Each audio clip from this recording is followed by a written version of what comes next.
Luchando por la justicia. Soluciones legales para el día a día. Luchando por la justicia. Hola, ¿qué tal, amigas y amigos de Luchando por la Justicia? Esperando que se encuentren muy bien y que tengan un viernes espectacular. Yo soy Jessica Torres y nos escuchamos a través de Ciudadana 660, todas las voces del Instituto Mexicano de la Radio. Invitarles como cada viernes a escuchar el contenido de este programa, así como diversa información que tenemos disponible para todas y todos ustedes en la página del IMER Radio. Y el día de hoy tenemos a una gran invitada. Ella es la consejera electoral Dania Rabel Cuevas. Ella cuenta con una licenciatura en Derecho por la Universidad La Salle, también con una maestría en Derechos Humanos por la Universidad Autónoma de Ciudad Juárez, y pues bueno, es integrante del Consejo General del INE y también ha sido consejera electoral del Instituto Electoral de la Ciudad de México. Y querida consejera, bienvenida a Luchando por la Justicia del IMER Radio. Hola Jessica, muchísimas gracias por invitarme a tu programa, un gusto estar contigo. Igualmente, consejera, y bueno, platiquemos de este tema tan importante que, bueno, vienen las elecciones más grandes de la historia de este país, en donde se habrán de elegir más de 20,000 cargos de elección popular, en donde habrán de participar más de 140,000 candidaturas, en donde se habrán de imprimir más de 3 millones de boletas para la jornada electoral, pero también va a haber un ejercicio democrático muy interesante que son los debates electorales. Y queríamos saber ¿qué son los debates electorales? ¿En dónde se encuentran regulados? ¿Solo aplica para quienes aspiran a la presidencia de la República? ¿De qué va este tema? Bueno, es un tema muy extenso y muy importante. Efectivamente, en medio de estas elecciones de gran envergadura, en donde vamos a tener por primera vez en la historia de México elecciones concurrentes en las 32 entidades federativas, eso quiere decir que no va a haber una sola entidad federativa que no tenga también elecciones locales que se van a sumar, por supuesto, a las elecciones federales. Tenemos este tema de los debates que están regulados en la Ley General de Instituciones y Procedimientos Electorales y también en el reglamento de elecciones del Instituto Nacional Electoral. Y los debates sabemos muy bien que en términos llanos y generales, pues se trata de un ejercicio de confrontación de argumentos, de ideas, pero en el ámbito electoral todo lo tenemos muy regulado y particularmente en nuestro sistema mexicano tenemos reglas absolutamente para todo y los debates no son la excepción. Entonces, quizá algunas cuestiones básicas que debe saber el auditorio es que los debates únicamente se pueden llevar a cabo en periodo de campaña, que deben de participar las personas candidatas a un mismo cargo de elección popular y el objeto del debate es exponer y confrontar las propuestas de las y los candidatos. Una regla de oro que tenemos cuando organizamos un debate es que se tiene que dar un trato igualitario a todas las personas participantes. Ahora, el Consejo General del INE debe de organizar por ley al menos 2 debates obligatorios entre todas las personas candidatas a la presidencia de la República. Eso es lo mínimo que debe de organizar el INE, según lo dice la legislación. Ahora, los debates deben de ser transmitidos por las estaciones de radio y televisión de las concesionarias de uso público, mientras que los de uso comercial deberán transmitir los debates en por lo menos una de las señales radiodifundidas cuando tengan una cobertura de 50% o más del territorio nacional. Los medios de comunicación, instituciones académicas, sociedad civil, así como personas físicas y morales también pueden organizar debates, siguiendo algunas reglas, eso es importante señalarlo, como por ejemplo que las personas organizadoras deben de informar al Instituto Nacional Electoral los detalles de la realización del debate, el formato y tiempos de intervención que acuerden, la fecha para la celebración, el lugar, el nombre de la persona o personas que van a hacer la moderación y se tiene que invitar, eso es importantísimo, a todas las personas candidatas. Puede ser que no todas acepten, pero la invitación se le debe correr a todas las personas. Ahora, para estas elecciones se decidió celebrar 3 debates presidenciales organizados por el Instituto Nacional Electoral. Todos se van a realizar en domingo. Van a ser, se tiene previsto, el 7 de abril, el 28 de abril y 19 de mayo. Los 3 debates se van a llevar a cabo en la Ciudad de México a las 8 de la noche, horario centro. Uno de ellos, por primera vez, se va a celebrar en las instalaciones del Instituto Nacional Electoral, y una regla que ya establecimos es que los debates no podrán durar más de 120 minutos. Qué tema tan más interesante, porque nos invita a reflexionar sobre varios aspectos, no solamente por cuanto a los debates presidenciales, que me parece muy interesante que ya se puedan realizar por primera vez en las instalaciones del Instituto Nacional Electoral, y también otro tema muy importante es que no excedan más de 120 minutos, porque bueno, si no sería muy tedioso, muy complicado para la audiencia, para nosotros que estamos como radioescuchas o como televidentes, pues muy complejo el poder tener atención a todos estos temas. Pero hay dos puntos que me gustaría consultarle, consejera, es respecto a la confronta. La confronta también debe ser respecto a temas estrictamente profesionales, o también puede analizarse desde una sana crítica o hacer comentarios que pudieran resultar adversos o complicados de responder. Me imagino que no deben de abarcar la vida privada, pero sí respecto de las funciones públicas. ¿Esto es posible, es viable y no rompe la equidad en la contienda? Y otro tema también bien importante, nos comentó que pues bueno, esto se va a difundir en estos formatos de radio y televisión, pero seguimos con esta incertidumbre de qué es lo que pasa y el alcance que tiene en las redes sociales. Sí, a ver, creo que estás abordando temas que son muy importantes. Primero, en el orden que los fuiste comentando, respecto a que se lleve por primera vez un debate en las instalaciones del Instituto Nacional Electoral, creo que es un mensaje simbólico, es algo emblemático que justamente en esta Casa de la Democracia se lleva a cabo uno de estos debates presidenciales. Sin embargo, las cuestiones que tienen que ver con la certeza, con la transparencia, con la garantía de seguridad, en cualquier sede en donde nosotros organicemos un debate, son de las cuestiones que tenemos que cuidar y que tenemos que ser muy exigentes para que sí se puedan garantizar. Y te pongo un ejemplo curioso también en este tema que estamos viendo, dónde se van a llevar a cabo los debates, los otros dos que no se van a llevar a cabo en el Instituto Nacional Electoral. Nos acercamos con la UNAM, algunas de sus instalaciones, y ahí, pues por un contexto histórico que todo el mundo conocemos, pues no puede ingresar, por ejemplo, la Guardia Nacional, el Ejército, a lo mejor para brindar seguridad a las personas candidatas a instalaciones de la UNAM, y eso se convierte en una limitante, porque tenemos que garantizar también la seguridad de las personas que van a participar en el debate. Entonces, son de esas cosas que se tienen que cuidar mucho y que ocurren a lo mejor tras bambalinas, pero que siempre se garantizan cualquiera que sea la sede en donde se lleven a cabo los debates que organiza el Instituto Nacional Electoral.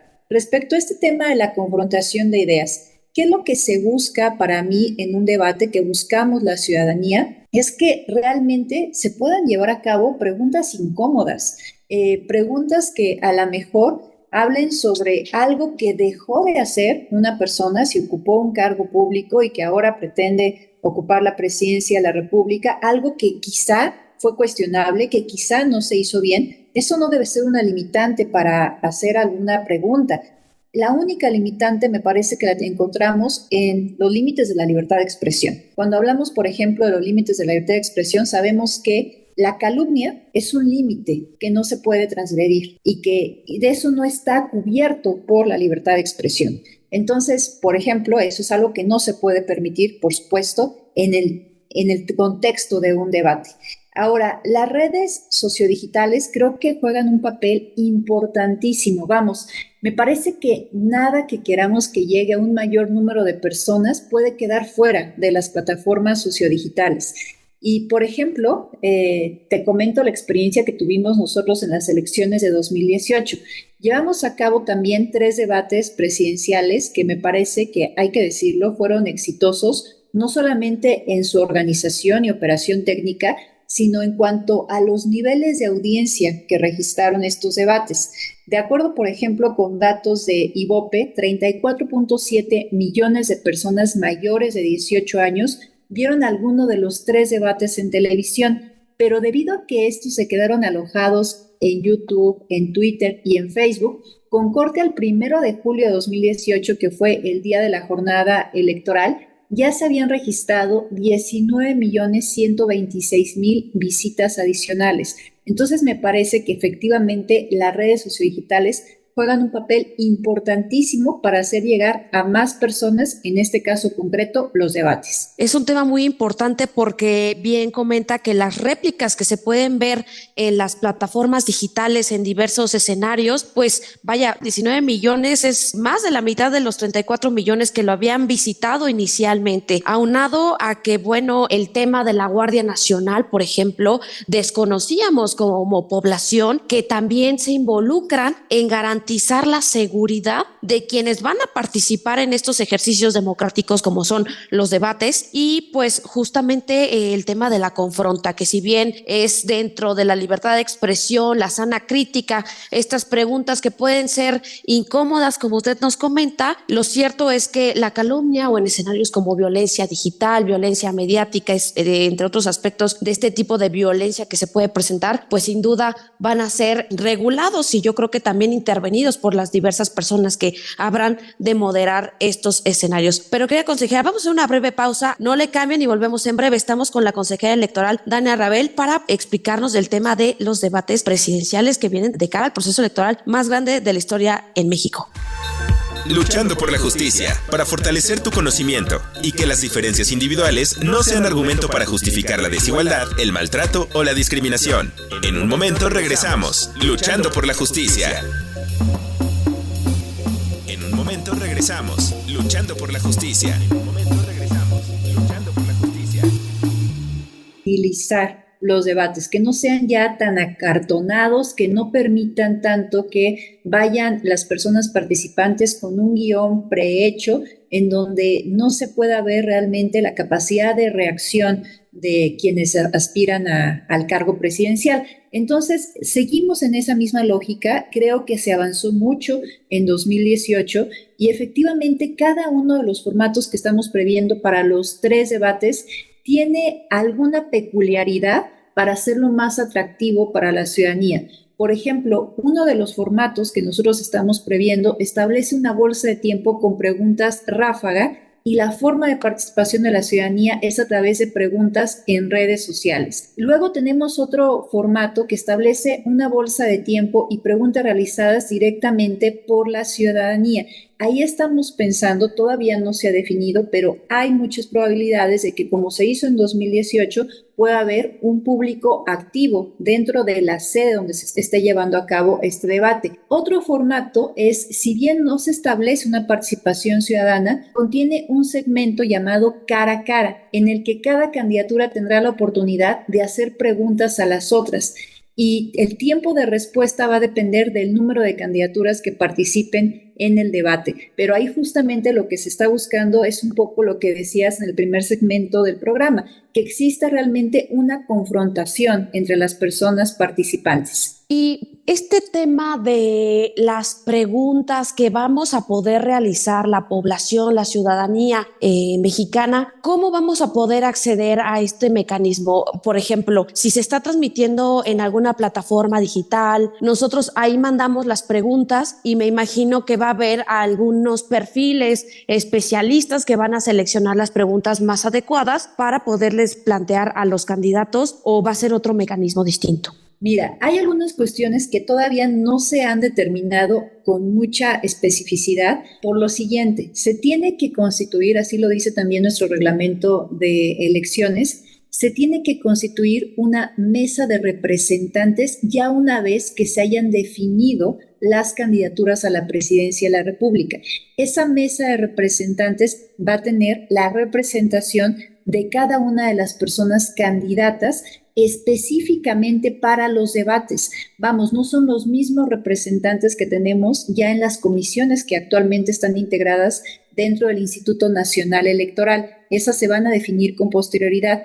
Y ahí es donde ya las reglas más específicas de los debates se empiezan a discutir, se empiezan a definir y se llega a un consenso también con estas personas que a final de cuentas son la voz de quienes van a participar en los debates para poder poner las reglas más concretas. Lo que tenemos nosotros como certeza es, va a haber participación ciudadana, eso lo estamos propiciando. En uno de los debates va a ser a través de redes sociodigitales, en otro de los debates va a ser de forma más directa. Esa es una de las cuestiones. La segunda es, muy probablemente, como ocurrió también en 2018, quien haga esta selección de las preguntas y quien determine cuáles son las procedentes para hacerlos, porque seguramente llegarán muchas y no todas se podrán hacer en el debate, van a ser las personas moderadoras, que también es otra cuestión que tenemos nosotros que dilucidar una vez que esté ya establecida esta mesa de representantes. Sin duda es un tema muy interesante porque la participación ciudadana es clave para cualquier proceso electoral, sobre todo para dar legitimidad y representatividad a los intereses de la población en general y que, bueno, sin duda se van a ver reflejados en temas tan importantes como agenda pública, seguridad, economía, pero ¿qué otros temas se pueden debatir además de los ya tradicionales? Ya establecimos cuáles son los temas, pero no es una camisa de fuerza. A final de cuentas, esto es una guía orientativa de los temas que consideramos más relevantes, pero podrían añadirse otros si existe el consenso también de quienes representen a las candidaturas a la presidencia de la República. En principio, los temas que definimos fueron educación y salud, transparencia y combate a la corrupción, no discriminación y grupos vulnerables, crecimiento económico, empleo e inflación, pobreza y desigualdad, cambio climático y desarrollo sustentable, inseguridad y crimen organizado, migración y política exterior, democracia, pluralismo y división de poderes, violencia en contra de las mujeres, política social e infraestructura y desarrollo, que consideramos que abarca buena parte de las problemáticas sociales que estamos viendo en este momento. Pero, consejera, por ejemplo, para el caso de los grupos históricamente discriminados, ¿hay alguna condición o algún mecanismo que vaya a facilitar el acceso para la escucha o el entendimiento de estos debates, es decir, lenguaje de señas o también radios comunitarias que transmitan este tipo de debates en formatos diversos para todo tipo de población? Efectivamente, el tema de la accesibilidad también para estos grupos históricamente discriminados es muy importante, porque a lo mejor pues no lograríamos el objetivo que estamos buscando abordando temas que les incumben, pero no propiciando que puedan realmente también llegar a estos sectores esta información. Entonces, sí tenemos previsto que en los debates, por supuesto, haya una persona que haga la traducción al lenguaje de señas mexicanas. También tenemos previsto que vamos a hacer la transcripción de los debates, digámoslo así, para poner subtítulos en español y cuando los alojemos nosotros en las redes sociodigitales se pueda también ver con estos subtítulos para propiciar que haya una mayor accesibilidad. Efectivamente, también en algunas radios digitales, pues se pueden hacer estas traducciones, sobre todo de las partes medulares de los debates para que lleguen a más personas.